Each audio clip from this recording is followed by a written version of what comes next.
اعلیٰ حضرت نے ایک شعر کے اندر یہ بھی لکھا، جب فرائض کو پڑھا، حج فرض ہے، نمازیں فرض ہیں، روزے رکھنا فرض اور دیگر کئی اعمال جو فرائض و واجبات کے اندر آتے ہیں یہ سب فرض ہیں۔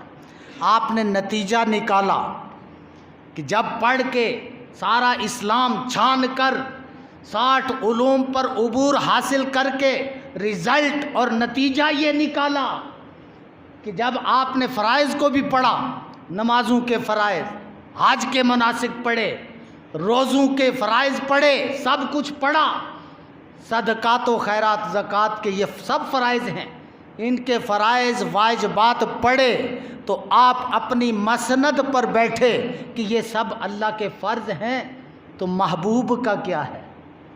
آپ نے پھر لکھا، اس مسند پر بیٹھ کر لکھا کہ معلوم ہوا جملہ فرائض فروع ہیں، اصل الاصول بندگی اس تاجور کی ہے۔ سارے فرائض یہ ٹہنیاں ہیں، یہ شاخیں ہیں، یہ تنے ہیں، یہ پتے ہیں جن کو ہم فرض کہتے ہیں۔ اصل عبادت کیا ہے؟ اللہ کے محبوب کی پیروی اصل عبادت ہے، اللہ کے محبوب کی اطاعت اور اللہ کے رسول کا مطیع بن جانا، یہ حقیقت میں فرض کی ادائیگی ہے۔ اسی کی نماز، اسی کا حج، اسی کے روزے، اسی کی زکوٰۃ جو مطیع رسول ہے۔ اس لیے آپ نے فرمایا جملہ فرائض فروع ہیں، اصل الاصول بندگی عبادت کو کہتے ہیں، اصل الاصول بندگی اس تاجور کی ہے کہ اصل بات تو یہ ہے کہ اللہ کا فرض بنتا ہی وہ ہے جو محبوب کی تابعداری میں ادا ہو۔ اللہ کا فرض وہ بنے گا جو اتباع رسول، سنت رسول کا رنگا ہوا ہوگا۔ لیکن کہا کہ روزہ رسول کی حاضری کی نیت نہ کرو، کس کی کرو؟ مسجد نبوی شریف۔ صرف جملہ ختم کر کے انشاءاللہ پھر اس کو آگے بڑھائیں گے۔ مسجد کی نیت کرو۔ مسجد کا نام کیا ہے؟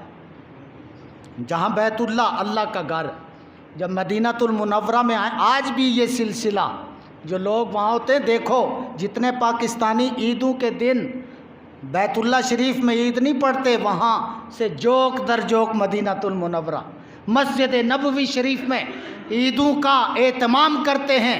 جمعہ کا ٹائم ملے تو وہاں سے چھوڑ کر یہاں آتے ہیں۔ اللہ کے رسول کے روزے کی نیت نہ کرو، یہ شرک ہے، کتابوں میں لکھا، حج کی کتابوں میں۔ تو مسجد نبوی کی نیت کر کے جاؤ۔ جب ہم مدینۃ المنورہ پہنچتے، اس مسجد کا نام کیا ہے؟ کیا نام ہے اللہ کے رسول کی مسجد کا؟ مسجد نبوی، مسجد رسول۔ اس شہر کا نام کیا ہے؟ ایک جہاں حج ہوا مکۃ المکرمہ، بس اتنا ہی، مکۃ المکرمہ۔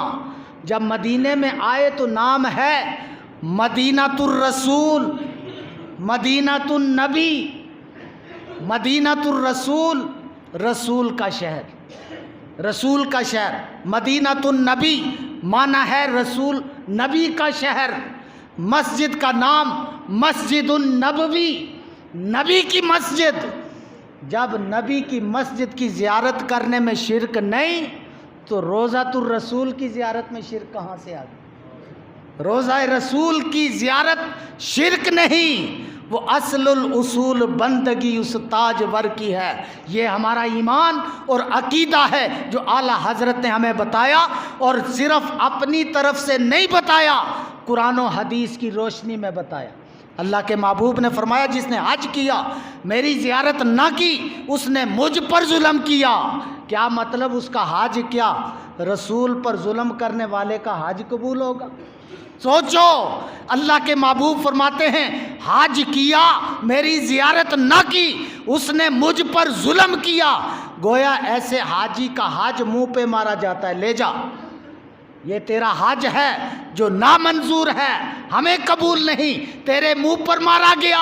جو غلام حج کر کے در رسول کی حاضری دے کر، شفاعت کا مستحق ہو کر اور اللہ کے رسول کی مہر لگوا کر راضی کر کے آتا ہے، اسی کا حج بھی قبول ہوتا ہے۔ اس واسطے یہ کوئی بات نہیں، یہ حدیثیں میں نے آپ کے سامنے پڑھی ہیں۔ اللہ کے محبوب فرماتے ہیں جس نے حج کیا میری زیارت نہیں کی اس نے مجھ پر ظلم کیا، یہ حدیثیں ہیں۔ اور آج کی کتابوں میں اس کا الٹ ملتا ہے، آج کی کتابوں کو ٹھوکر مارو، اللہ کے رسول کی حدیث کو سینے سے لگا اور اس کے مطابق حج کرو، حج بیت اللہ۔